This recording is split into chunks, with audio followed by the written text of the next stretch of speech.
going on YouTube?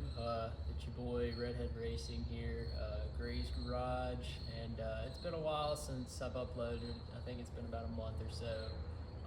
I apologize for that. I've just been kind of busy with life and everything, and haven't really been motivated to pick up the camera. So today's just one of those days where I thought, it was deserving of, an upload. You all deserve to be updated. I can't just keep putting stuff off. But yeah, I'm here today to update you all on the 89 sedan, what my future plans are for my other vehicles as I started getting into that this week. I've still been working on all the cars. It's quicker to get work done when you're not trying to record it all or talk about it at least. And today, now that I've gotten some work done, I thought maybe I could take the time to go over what I did and just give you an update on everything. So again, I apologize. It's been a while. I told you all in the last couple videos how motivated I was to keep going on with this, but life outside of YouTube happens, and you get caught up with some things. So now that I've had time to get back to the vehicles, I thought you all deserve a update. So without further ado, I'll jump into what's going on with Pinky, as it seems like this 89 sedan's got a nickname now. Never got around to registering it. I was working on pulling the apron out, or radiator support extension, whatever you want to call it. I was busy pulling that out.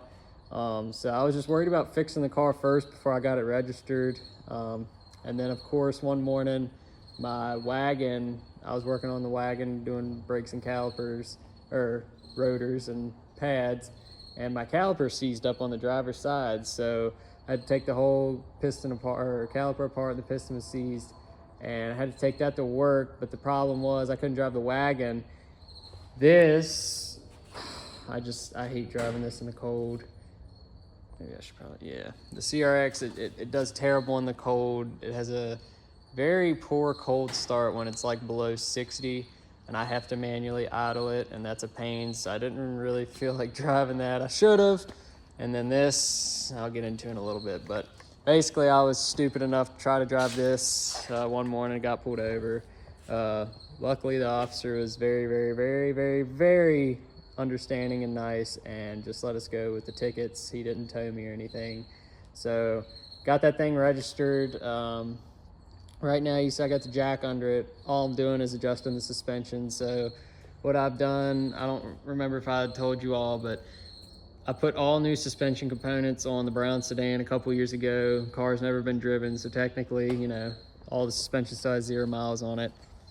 So I swapped everything from this to that, and that to this. So this now has adjustable max speeding rod coilovers, just OEM lower control arms. The upper control arms look great. Like the bushings weren't cracked, dry rotted, or anything. So I left the upper control arms that were in it on it. It still does need outer tie rods. I don't know why my camera pod thing broke, so if you see it flop around, I apologize. But threw all that on, so now I'm just adjusting it. It was raked in the back. Drop that down. Now I'm just going to drop the front about 1/4 of an inch, and then this car will basically be done. I just need to get it inspected, and then to be 100% legal.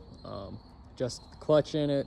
Clutch was really aggressive. As soon as the slightest bit of pressure off the pedal and the clutch was engaging. So adjusted that where there's a little bit more play. And yeah, so I'm gonna adjust this suspension coilovers here after I'm done talking with y'all. But yeah, that's my plans for that and what I've done and life with that. And so now what I really want to get into is my plans for these vehicles. I'm probably not gonna be able to get this all in one shot, but I'm limited on space. So as you see, I've got my first car I'd ever purchased myself, my 91 DX hatchback. It is currently slightly built. Has a B20 VTEC, B20B bottom end, GSR head. It's got an S1 LS cable trans in it. It made 197, almost 198 on the dyno. It's got a knockoff Skunk 2, what do they call it? The YCY Tex? Yeah, it's a knockoff Skunk 2 Ultra Street, but they don't make those anymore, so it's kind of like a rare piece in itself, even though it's a knockoff. And it's got a 1320 hood exit header on it, but engine-wise, it's just Type R P73 pistons with stock B20B rods with ARP rod bolts. Blocks Type B tuner cams, and then just some, I think it's VMS adjustable cam gears. Other than that, it's stock valve train, or dual valve springs and retainers, but stock valves. Really the only power adders we did was the higher compression pistons and the tuner V cams. It only revs to 8,300, which with the stock rods I'm actually okay with, because I don't really want to go much higher than 85 on stock rods. So 83 is where it stopped making power, so that's where, you know, we turned it to. But that all was almost, 3 years ago. So this setup has been in the car for 3 years now, and I think it's tired. I think it's getting tired, but this is my first car, so I know this is most likely be my forever car. I'll probably hang on to this thing for my life. And I figured, this was my first swap I ever did with a buddy of mine. This was the first engine I built with a buddy of mine, and this was, I learned everything on this car. So if you look at this and compare it to the brown sedan I've got here, people that don't really know much about cars, I mean, this one's got a hood exit header on it. That one had a hood exit. I took it off, but it will. I just figure that, with me cherishing this car a lot more than this one, I feel like this one's deserving of the biggest engine that I own, which would be the K24. So with that being said, my plans is to rip the K24 out of the brown sedan and just swap everything over to here. Now, the brown sedan is getting sold, as I've mentioned before, so it is not getting a B series. It will be a rolling shell. I'm going to keep the B20 VTEC and possibly throw rods in it so I can turn it up, or in case y'all haven't seen back here in my parts corner, I've got basically the heads inside, but here's a spare B20B block. This is actually the B20B block that came out of my car when we originally B20B swapped it. Stock B20B LS trans. It was so much fun. I went ahead and bought another spare block. So this is a completely new engine. This is the OG block that come out of my car not many years ago, 3 years ago. So I actually have a whole other setup I could build or use if I want to tear this one apart and rebuild it. I have parts. Basically, I have two engines here. I have a B16 head in the basement, so I'm not sure what I'm going to do with the B series engines, but I know that that's getting a B20 VTEC. Now, it's already B swapped, as you all know, but this is just the the B18C GSR is, you're not going to be able to see. We don't have lighting in here yet. We had this garage put up less than a year ago, and we're just slowly getting things where we want it. So no lighting yet, but hopefully before too long we'll get some lighting out here and I can really show you all what's going on. But it's a GSR JDM B18C swap, but I would love to take either that one and just swap it over, or build the other one, which it's basically gonna be a replica build. This one's gonna get rods, and I have a better set of cams to put in this other B20B or B20V, because it'll be a B16 head. But yeah, I think that this one's getting K swapped. This one's getting a B20V swap. And then it's funny because that one's a JDM GSR swap, the sedan. So really I'll have a spare JDM GSR swap for the sedan since it's already JDM GSR. So spare for that. If I put the B20 VTEC in the CRX, I'll have a spare B20 VTEC for the CRX. And then the only thing I won't have a spare for is when the hatch is K-swap. This is the only K-Series transmission and K-Series long block I own.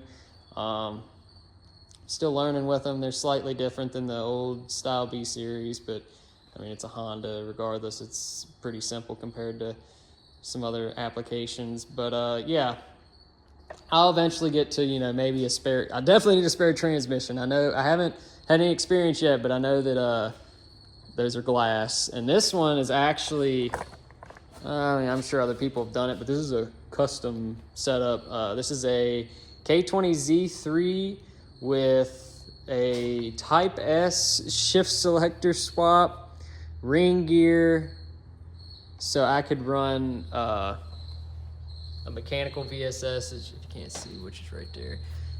So yeah, this is a Z3 gear set with just a Type S shift selector and ring gear, so I could run a manual VSS to, you know, read my cluster, my speedo.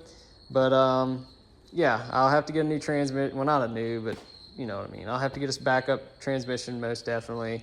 And I kind of want to do the same thing I did for the B series. I want to get a K24 short block and then most likely get a K20 head. So this is a full K24A bone stock. Well, not bone stock. It's got a Type S oil pump and Type S cams, but it's all OEM spec.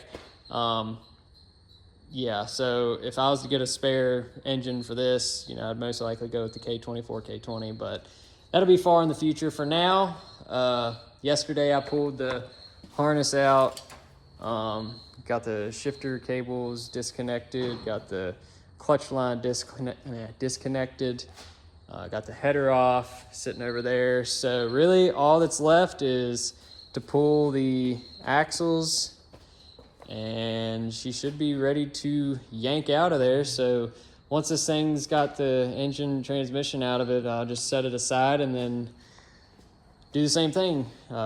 Yank a B series out and then, you know, prep the EF chassis for the K-swap. As you know, you gotta drill these B series mounts out and then weld in this guy. But that's the thing. I'll probably have to get, unless I can cut these nice and clean, I don't know if I'll be able to reuse these mounts. That might be the one thing I have to buy new again is mounts. But yeah, gotta move the proportioning valve back to the firewall, gotta do a inline fuel filter, get rid of that guy. And then really, I mean, look how much it opens up the space back here on the EF. Like, you got basically get rid of everything. You just gotta move the prop valve back. And then the only sad part is I did the heater core delete on this setup, so that's the one thing I'm really upset about. Is this thing was like I mean, it wasn't a sleeper because it had a hood exit, but it was like the perfect street car. It was loud as shit, but like got in it, had working heat, radio. I had wipers, but I took wipers off because, you know, I never drive it in the rain anyway. So it's like it was a perfect street car. I didn't really have to worry about, you know, doing too much to get it started. I could just get in it, turn the key, and just drive it anywhere. It's been great. But ever since I had a buddy make a custom, which is right here, custom battery bracket box thing, we mounted it to right here. But the thing was, I didn't have any fender liners, so really all that it was doing was just throwing weather on the battery and corroding my ground cable and my positive cable. So I'd always have electrical issues. So that kind of what started this whole process. I said, all right, hatchback won't start again because the battery has a poor connection. Let's get rid of that battery box. I'm gonna relocate it to the passenger, behind the passenger seat. And then, yeah, that's when the K-swap will begin, all because of a battery relocation. But yeah, I'm already at almost 15 minutes of time, and I don't want to take up too much of y'all's. I appreciate y'all tuning in, but just wanted to give y'all a slight update on while I'm at it, talking about spares. I have a spare D16, or it's a D16A6 block with a Z6 head mini-me swap. The guy says it overheats though, so I don't know if it's head gasket or what. So that's got to get a tear apart, rebuild, or at least figure out what's going on with that. And a spare all-wheel drive L3 RT four-wheel drive transmission. So I've got a spare for the wagon as well. So literally the only thing I don't have a spare for is K-Series. But with that, I'm just going to shut up now. Yeah, I'll let y'all know my plans. I'm gonna go out here, adjust the suspension on the sedan. That thing will be squared away. And then I probably won't get to it today, but either tomorrow or Saturday. Today's Thursday, so either tomorrow or Saturday, I'll get the axles pulled out, and then I should have some helping hands, some extra help for me Sunday.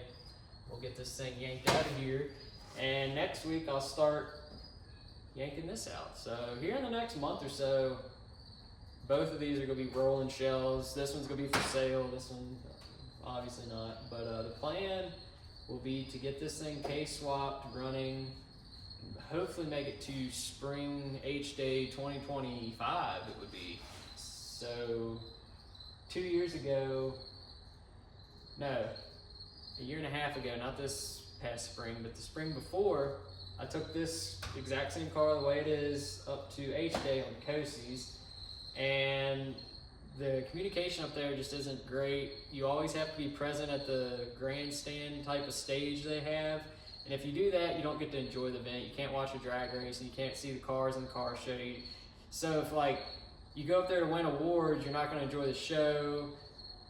So I wasn't really, I didn't really think this thing was going to win an award, but I put it in the general car class or car show for 91 and older, and I actually won 3rd place, but there's no way for me to prove it to y'all except for a screenshot I have on my phone that says my name, but I never got awards for it, and I've reached out to them. They made posts about it on Instagram saying, if you want an award, reach out to us, and we'll mail you the award. And I'm like, okay. So I reached out to them 4 or 5 times, and it was just them running me around. Okay, we'll get back to you. We'll get back to you. Let you know if you know.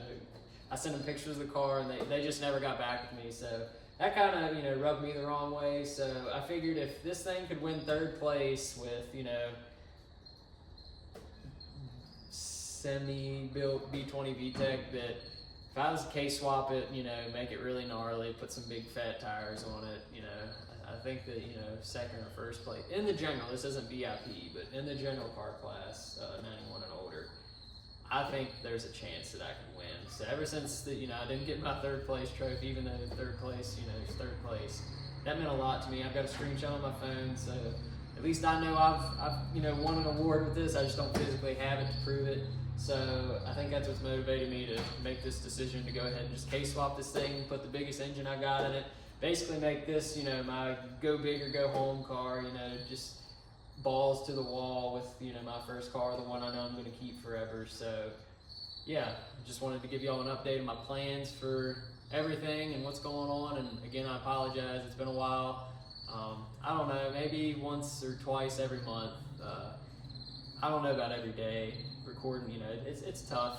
Like right now, I'm not complaining, but I could have had the suspension adjusted by now. So it's just something I'm trying to adjust to. Getting used to how long it takes to record and update everything. But again, I appreciate y'all checking in, having patience with me. It's like a newer vlogger, YouTuber type of style. But yeah, really appreciate all the support I've gotten so far, and everyone checking out the videos. And again, I'll be back around. It might not be next week or the week after, but I'll definitely upload again. It's just I'm not sure how consistent I'll be yet. But again, appreciate y'all checking in, and I'll catch y'all later.